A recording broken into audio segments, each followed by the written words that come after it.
This weekend saw the first chance of silverware for the 2025 season, and it was a Challenge Cup final that was one of the most memorable in recent times, and also the lowest scoring cup final since 1970. We had bad weather, we had a Landstod Trophy winner on the losing side, and a game that ended in complete controversy. This is the Challenge Cup final review. Right, Karl, really excited for this. We had a great day this Saturday down in Wembley finals day. So we had poor weather, which was, very different from what we normally get at a Challenge Cup final. You nearly caused a mini riot, more on that in a minute. We're going to do our little summary of the match and what we took from those. We're going to include our most memorable moments of the day, and then we're going to finish with a deep dive into that controversial finish to the Challenge Cup final. So that's what you can expect. Right, let's get into it. So, Karl, talk to me. The night before the game, how was you feeling? Oh, I love it. I love Challenge Cup final weekend, and it's one of the games of the year what I look forward to because it feels like a festival of rugby. I know we have Magic Weekend, that has a different feeling to it. Grand final is great, but it's just like it's just a different feeling. Challenge Cup final day, you get to go to London, which Northerners, we don't do that very often, do we? You get to get on the train, and the day starts. It's not about the final for me. It's the whole day's experience. You're travelling down with your mates, fans from different sides, from all different clubs, and I get excited for it. I love it. It's one of the best rugby days of the year. We were a bit concerned though, weren't we? Because as we arrived on Wembley Way, it was very subdued. There weren't a lot of fans. Now, I don't know if that's because we got there mega early. It's because you were that excited. You were like, I'm picking you up at 7 o'clock. I was like, it doesn't take that long to get to London from the Midlands. I've got to say, we nailed the transport arrangements, though. Oh, yeah. Absolutely nailed them.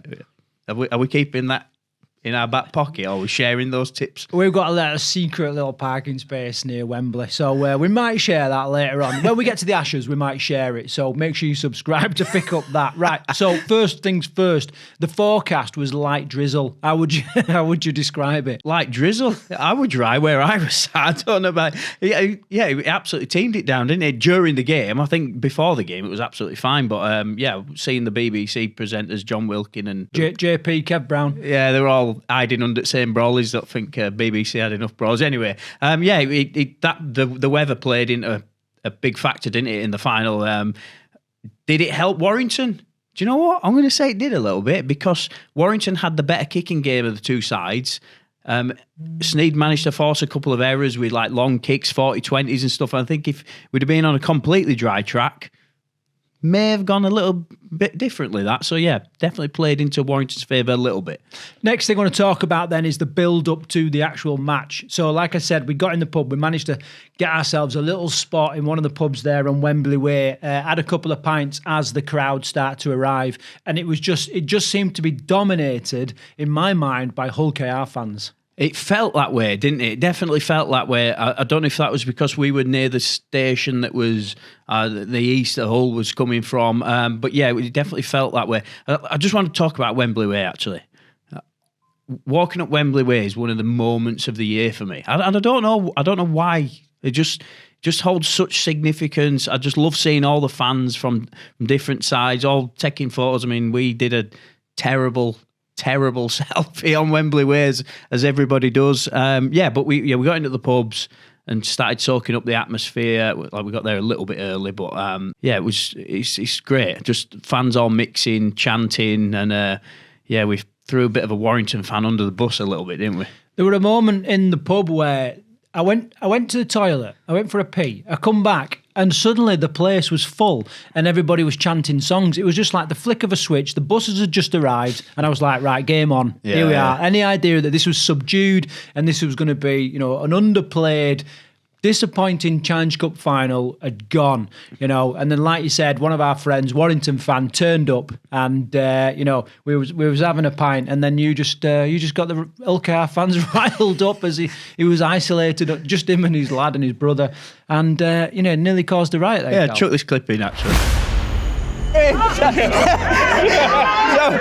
Lewis, how do you think you're going to get on today, mate? I said it earlier, 24-24, golden point, extra time, George Williams, just you watch. Quote me on that. There's a there's few people here disagree with you a little bit.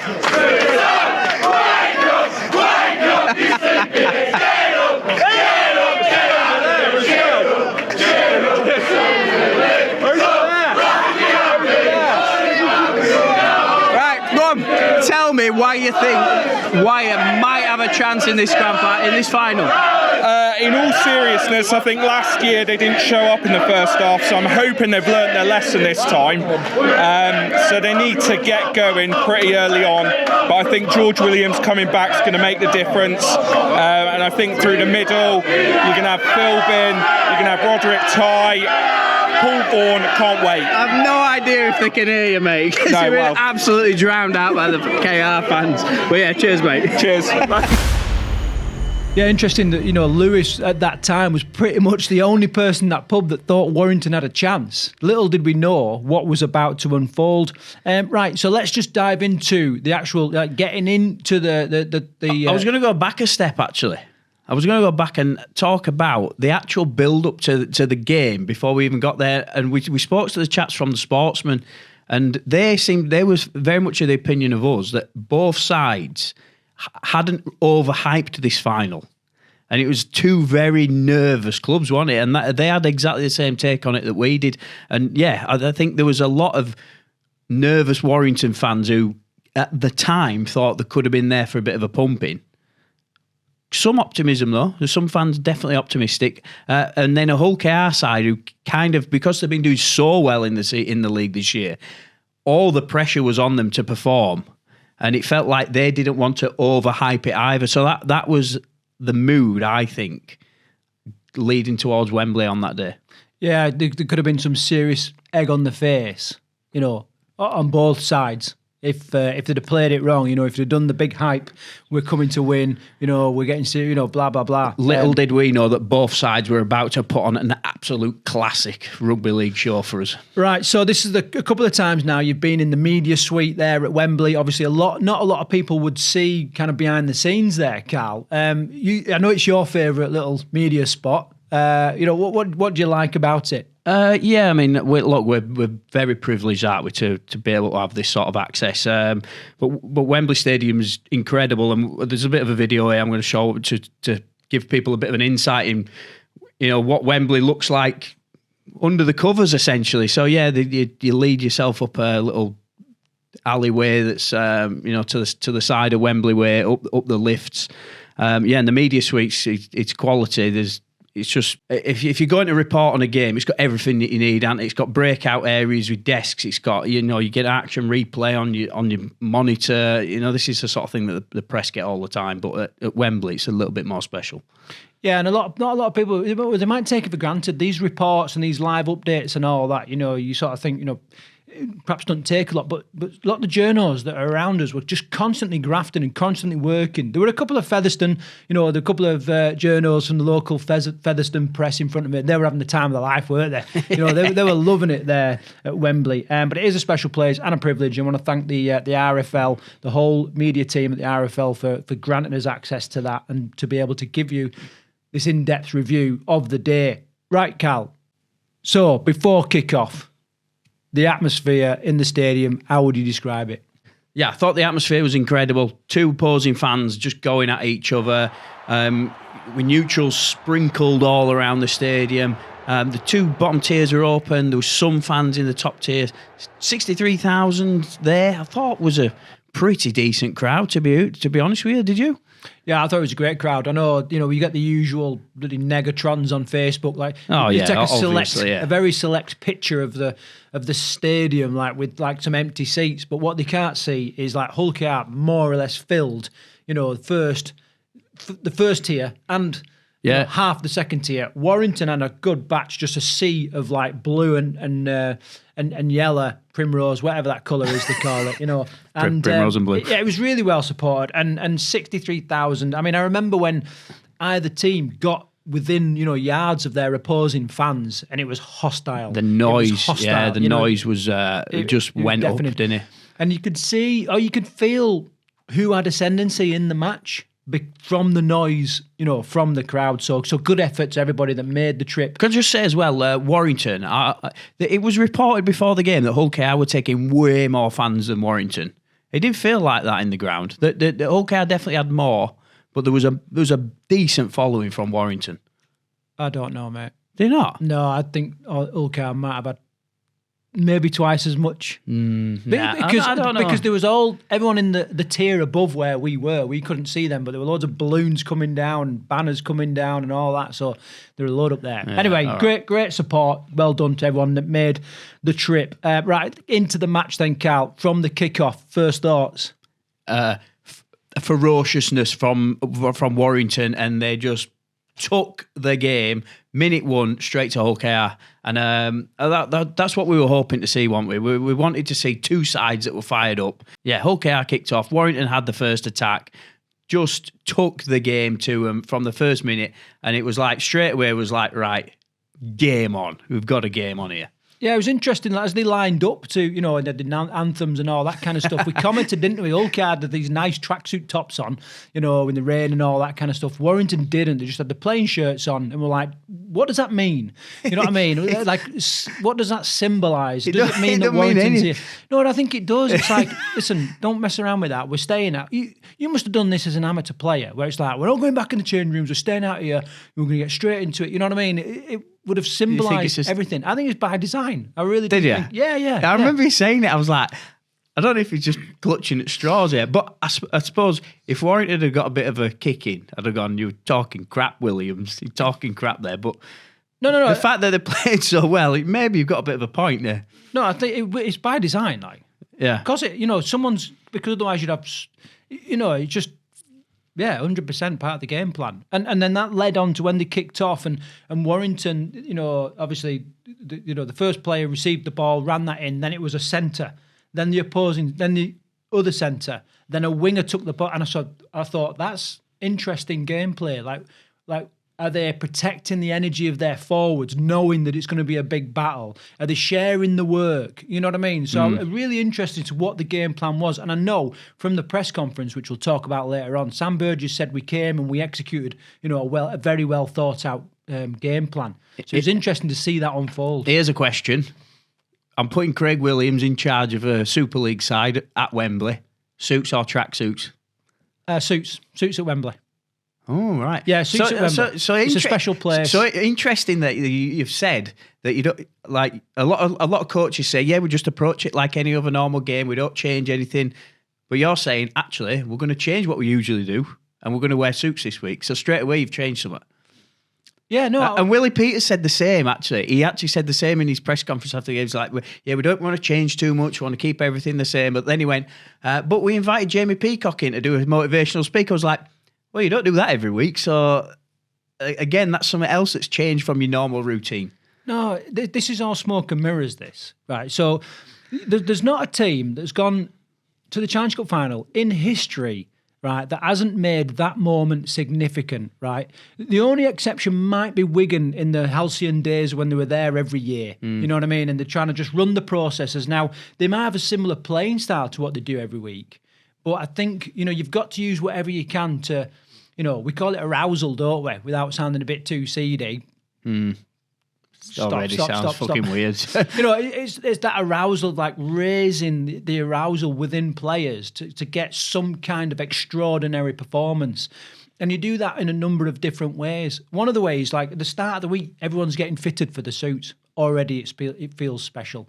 You know what I mean? Then you're travelling down, you get your suit or you do your, you go and have a look around the stadium the night before. You get your guest speaker in, you have a certain team meal, you get people, little things to create that arousal where, what does it mean to them? And, get them all the players sat around in a circle. This is all like team building, team bonding stuff for what is going to be, no doubt, a gladiatorial event. And so this idea of like treating it like any other... Well, one, it's foolish. It's foolish because, you're going to somewhere which is iconic in rugby league. It's possibly the greatest stage in the UK to play your game, and you're going to treat it like a normal week. Anyway, we're getting off track here, but Well, no, it's quite interesting. If it were me, I'd be like, right, I'm not washing my boots because I've won last 6 games in them, so I'm going to turn up in muddy boots. No, but that's an individual tactic, innit? It's Yeah, an I'm individual joking. bit of superstition, right? And everyone will have their own little bits of individual, but as a team collective, you've got to use, and I think, there's some coaches that do this incredibly well. John Keir springs to mind. Darryl Powell does this incredibly well. Brian McDermott did it incredibly well with, in those leads when they went from 5th all the way to winning the league. Sam Burgess is incredible at it. He was great as a player by all accounts. Obviously, I was never in the, but so some people do it incredibly well, and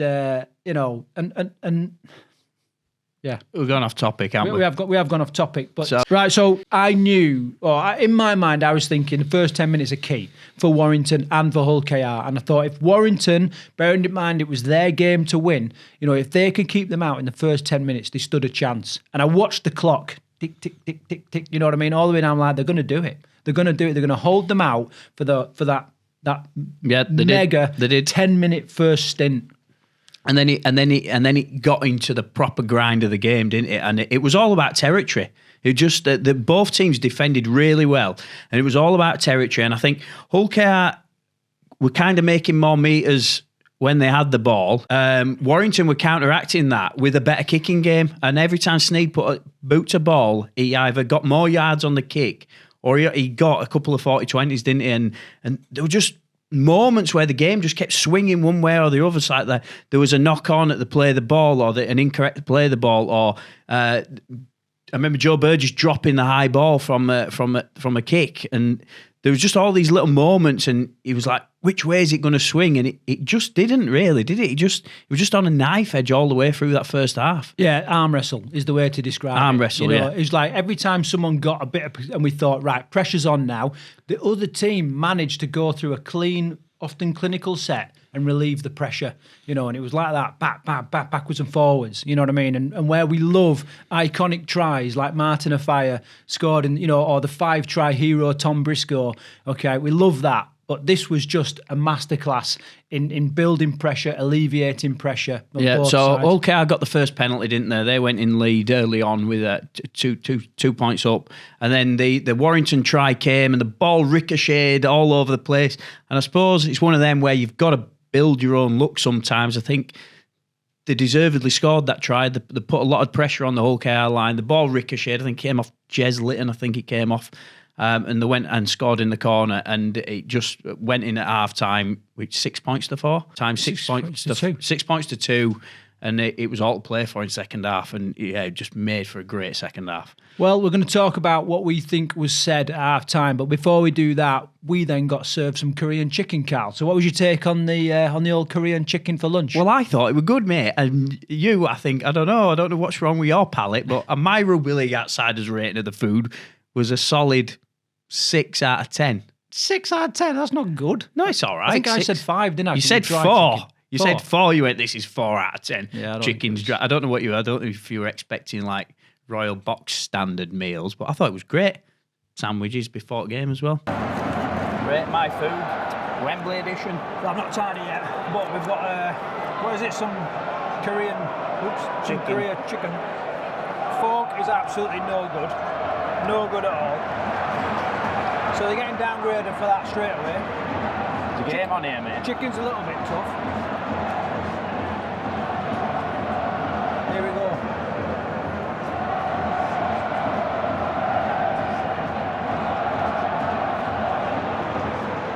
What's your rating?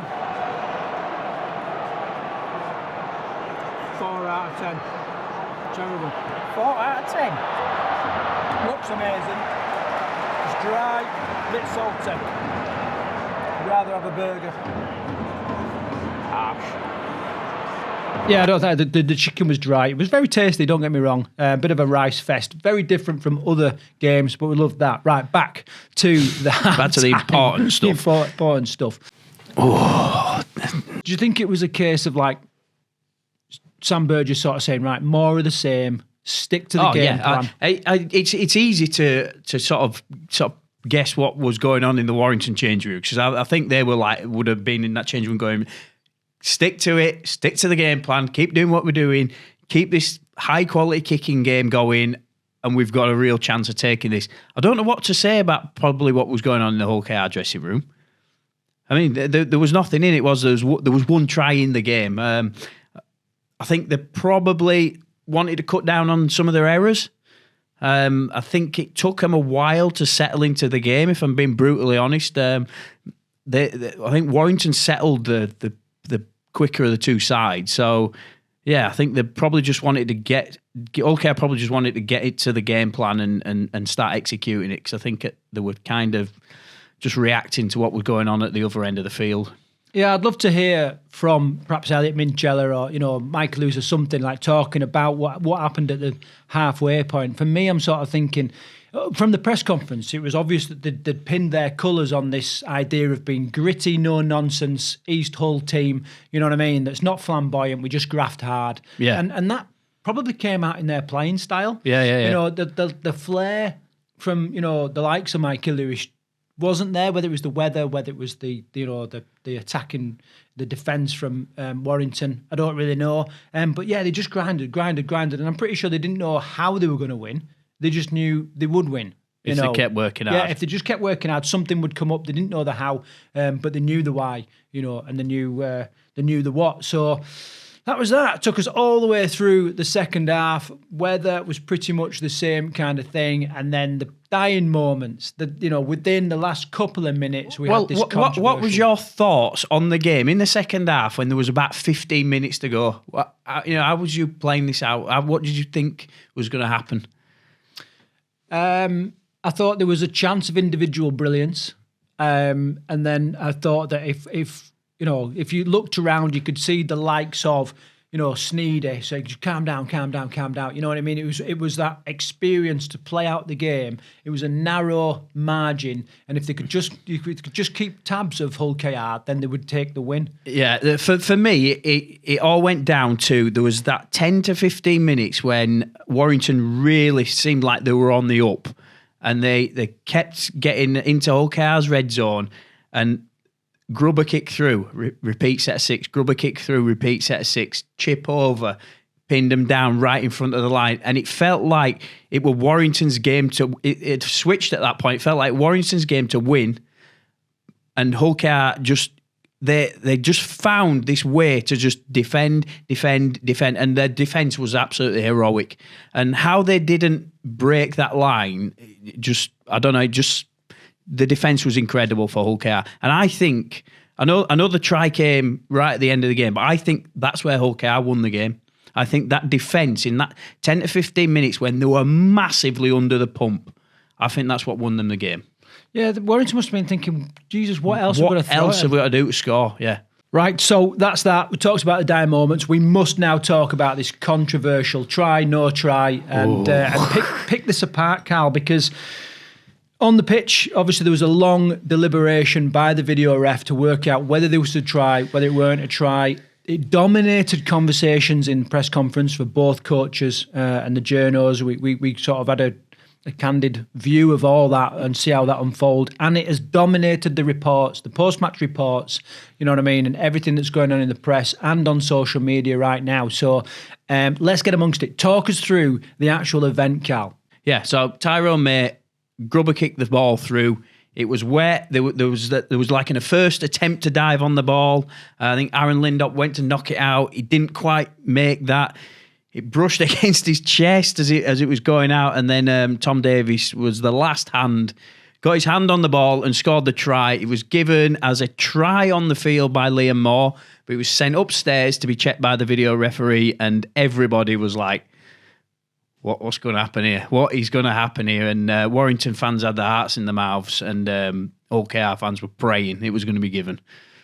Yeah, and it pretty much boiled down to an interpretation of the rules. And, we're going to look at them in a minute and kind of talk about the questions that are being asked and the comments and the mindset of the people involved.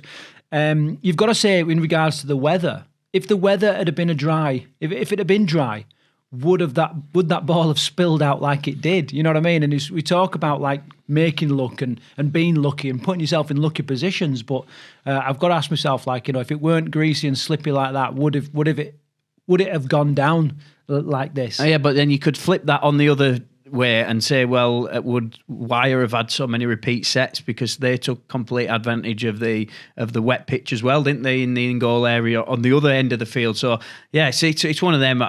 Hindsight, who knows really? But my first reaction of it was, it's a try. What was your first reaction? Try. Yeah, and the main reason I didn't quite understand why. I have now, because we've deliberated on this for a good 13, 14 hours up until this point. It is without sort of analysing the rules and all that kind of stuff. I just thought that, like, at no point did Aaron Lindop have any kind of control over the ball. Yeah. Well, we'll talk about that word grounding in a minute, but, you know, and therefore, you know, we're talking about, like, of course, he had every intention to nullify the ball, to knock it out of play or whatever. All right, but the way that the events unfolded, the ball spilled out, and a downward pressure put onto the ball. And so when I remember looking at it, like in normal speed, I thought, I don't know what happened there, but the ref's given it a try, so you know I'll go with that. In slow motion, then you start to pick it apart, and you could see from the different angles. I was thinking, well, at no point was Lindop in control, or you know, yeah, and therefore it just seems like it's a try, you know. So that was my immediate reaction. Yeah, I agree with you. That was my reaction. There was at no point did I think, right, he's grounded that dead in goal. It's not going to be a try. I think I always thought from my immediate reaction that it was a try. And then, so from there, obviously, Hull KR went on to lift the trophy, the first time since 1980 when Roger Millward lifted the trophy there. Elliot Minchella lifting it aloft. Everyone in the team had a go, you know what I mean? Even the chairman, the owner had a go lifting the trophy. Mad scenes, and I'm sure they'll never forget that. I thought it was very respectful that Warrington stayed on the pitch to watch the lifting of the trophy, and then slowly started making their way to the changing rooms once they started bringing the trophy down from the gantry there. And Hull KR winners. It's etched on the cup, and they are the champions. From there, though, we went to the press conference. Yeah, this is when it started unfolding and unravelling, didn't it? And then, first of all, like the journals and that were in there was these murmurings of like, was it a try, wasn't it a try? You know, starting to pick apart the rules already, you know, and a couple of messages have been sent round, screenshots of the rules and all this kind of stuff. And then Sam Burgess come in. And the press room at Wembley is, I mean, it's quite an iconic room, isn't it? You know what I mean? You can imagine kind of the stars and the sports stars that have sat there and talked about Gareth like, Southgate and all that. Like, yeah, it's quite a big press room. It's certainly the biggest press room I've ever been. It's like what would you call it? It's like a terrace, like a university lecture room. Yeah, it's very big. Sam Burgess comes in. There's always that little bit of, no one really wants to ask the losing coach the first question, do they? And he got into it, and look, Sam, I thought his press conference was great. He was going on about, they tried to trip him up with some of the questions, and he was like, no, I thought, what do I think of Aaron Lindop? I thought Aaron Lindop, he's a great human being, he's a great player, and I thought he gave some really good answers. Yeah, I think he backed his players, he backed his team, and I thought he was very, very respectful for a young, up-and-coming player. You know, they're trying to twist the knife a little bit and sort of just get a bit of a rise or get some kind of clip-worthy content. And he said, I'll tell you what I think about him. I think he's a great player, you know, with a great future ahead of him, you know, and that's what I think about him. And I thought he was very good at how he navigated some of those questions. Then the question of, does he think it was a try, came about. And this is where like the room almost it's like the temperature dropped a couple of degrees, you know, and he kind of batted it back and said, look, I've looked at the rules and, you know, and I think it was, I don't think it should have been allowed. What do you guys think? And obviously no one's going to sort of stand there and say, oh, by the way, Sam, I think you're wrong. You know what I mean? No, because at this moment in time, I think a lot of us had read the interpretation of the rules And at this moment in time, we were starting to change our opinion. I was definitely questioning it. Yeah, I mean, we were questioning it. We'd all sort of had a quick scramble for the laws of the game, and it basically said that a ball can be grounded by your torso, and that was, and we were all like, so therefore, has he grounded it? Should it have been chalked off? Should it have been no try? And I kind of think that was the rumour that was circling at this moment in time when Sam was asked this question, and clearly he'd done the same as us. And he'd scrambled and had a look for the laws of the game. So when he got asked this question, which he didn't want to speak about, by the way, no. He did not want to be that coach that was going to come out moaning and kicking and screaming that the officials got it wrong, and they pressed him and they pressed him and they pressed him to give an answer. And what do you think about it? I think he was a class act, isn't he? We've known that for a long time and thought that for a while, ever since we've sat in press conferences with him. He is a class act, and although emotion can get the better of him sometimes, like it certainly did. He was cool, calm, and considered, and he was pressed into replying to that in the heat of the moment, almost. You know what I mean? They'd had this loss.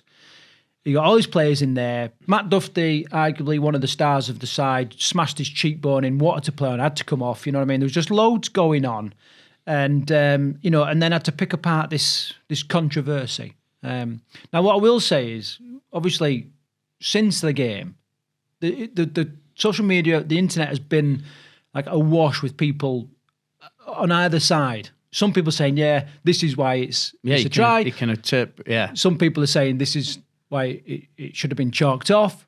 And we did our own little bit of digging, and still there's issues with the rules. Let's say that there's not enough clarity in the rules. Well, it needs a bit of. I'll throw in something else. Actually, I got AI. I don't want to talk about AI, but I got AI to interpret the laws of the grounding, and AI came back the same as what we were starting to think at that point: is that a defender can ground the ball with his torso. That's how AI interpreted the laws of the games that I fed into it. Yeah, but I think, we know that it's the prompt. The power of AI is the prompt you put in. Yeah. Now, if you're putting in, terms of grounding, I think this is where there might be a bit of an issue, and I think this is where some people are having issues as well. So what we're actually extrapolating, and what Sam had a quick glance at, no doubt, and I'm just assuming, kind of reading the room, is the actual term grounding the ball was taken from the glossary of the rules. So if you read the rules, it's in the glossary. It's not in the rules of play, misconduct. It's not about Scott. Yeah. It's the actual definition of what's happened. And the definition of grounding the ball, there's basically three parts. So it means placing the ball on the ground with hand or hands. B, exerting downward pressure on the ball with hand or arm, the ball itself being on the ground, or dropping on the ball and covering it with part of the body above the waist and below the neck, the ball itself being on the ground. So it's that dropping on the ball. Now, and it's this where I want to kind of bring the conversation around, is that's grounding the ball, and that's concerned with the attacking player. Yes. Defending, it's touchdown. They touch down the ball to nullify the play. When we use the same glossary, the same definitions, that's the same section of the rules, touchdown is the intentional grounding of the ball by a defending player in their own goal. Now, for me, there's three parts to that. The first one being, let's go in reverse. In goal. It was definitely in goal. Yeah. By the defending player. Definitely defending player. The bit where I raise a little bit of intrigue is this idea that it's the intentional grounding of the ball. Now, that's too loose a term, innit? For the attacking player, it's been broke down into A, B, C. Yeah. For the defending player, it hasn't. No. And this is where the grey area is. So what have we got? We've got the intentional grounding. Well, as the ball's been spilled out and Aaron Lindop drops on the ball and his hands are flailing around, he's got no control. Has he intentionally grounded the ball? Do you know what I mean? In my opinion, no. I don't think he's intentionally grounding the ball at that point. You can argue all day that he's grounded the ball with his body. Intentional grounding of the ball, therefore constituting a touchdown, is I can't make that argument. So as we sit here now, are Hull KR the champions, or should Warrington Wolves get the trophy? Heartbreak for Warrington, but I think the correct decision has been made. However, I will say this in summary. Those laws need tidying up. And I think it should be the same for an attacking player as it is a defending player. And then that would clear everything up. It's as clear as mud, that is. No, it is as clear as mud. And this obviously hasn't happened, on a stage like this with a scrutiny like this. No, it's probably ever before. No, it's just so it's a rare occurrence. But they definitely need a little bit of a change and a bit of a redefine of the definitions of that and make it really, really clear. I don't think a defender should be able to just ground if their body just flops on the ball. Yeah, true. I don't think they should really be able to score a try like that either. Because how can you say downward pressure with your fingers? All right, but you can just belly flop it. You know what I mean? And it's just that just doesn't seem right to me. But there's smarter people than us sorting these rules out. So who knows? It should be intentional grounding, shouldn't it? Whether attacking or defending. No, because his intention was to ground. Well, no. I think his intention was to knock the ball out, wasn't it? Yeah, and he didn't quite get that right, and then the ball ended up underneath him. Yeah. So, weird one. What is your take on it? No doubt there's a load of Wire fans there that have just unsubscribed. Don't unsubscribe. Come on. And are taking a little bit of inference because of the loose nature of those definitions. There is a little bit of interpretation there, like personal interpretation. And the reality is, Hull KR go down as historic winners of this lowest score of match for decades, and Warrington need to push on, to in their pursuit of silverware for this year. Yeah, I think it's worth pointing out as well is that the RFL came out into the press conference after Sam Burgess and Willie Peters, and even they were, I think, pretty certain were like scrambling around for the laws of the game and making sure that they'd got this right. Yeah, well, we've got to say it's a representative of the RFL. Yes, it wasn't like, it wasn't Nigel. Nigel Wood coming out and, putting his spiel on it. But, it's, obviously, with any kind of controversy like that, there's a little bit of damage limitation, isn't there? And getting clarity because, some journos will pick up a story and run with it and make it clickbait and all that kind of stuff. And, by their nature of how they earn the money, really. So, they were very quick to kind of sort of say, look, this is this and this and this. And John Wilkin actually explained it really well on the TV and all this kind of thing. And they were quick to kind of react to it. Karl, can I just ask you, casting your mind back throughout the whole day, not just the playing, the game, what was your kind of Challenge Cup magic moment from this year? Just being out and about with the fans before the game. I love it. I love it. At every Challenge Cup, it's always the same. Just fans from all different teams, just enjoying themselves for the big trip to London. Yeah, it's great. That's weird because you're like the most miserable sod I've ever met in my life. Only kidding. No, for me, this is mine, right? So obviously, being in the press box, we had the prestigious or the privilege of voting for the Lance Todd. Yeah, I forgot about that. The Lance Todd trophy winner, and towards the end of the game, we kind of picked up that Sneyd is having a game of his life, and he keeps going. Like he's going to get our vote.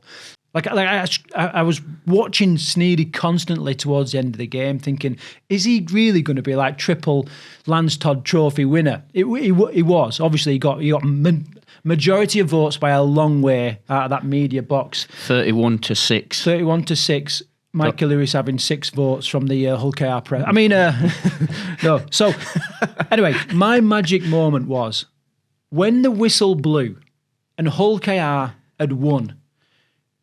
I continued to watch Sneyd, right? And he just went round immediately, stomping around, shaking hands with the Hull KR players, you know what I mean? Like an absolute gent, and just was magnanimous in defeat, you know, and it was just the character of a true superstar. I thought it was brilliant, and no doubt it'd have been hurting, really hurting. And but he went round and congratulated every player on that Hull KR pitch. Bearing in mind, he was black and white for a long time, Marc Sneyd. You know, there's no love lost between him and Hull KR. I'm pretty sure, and their fans.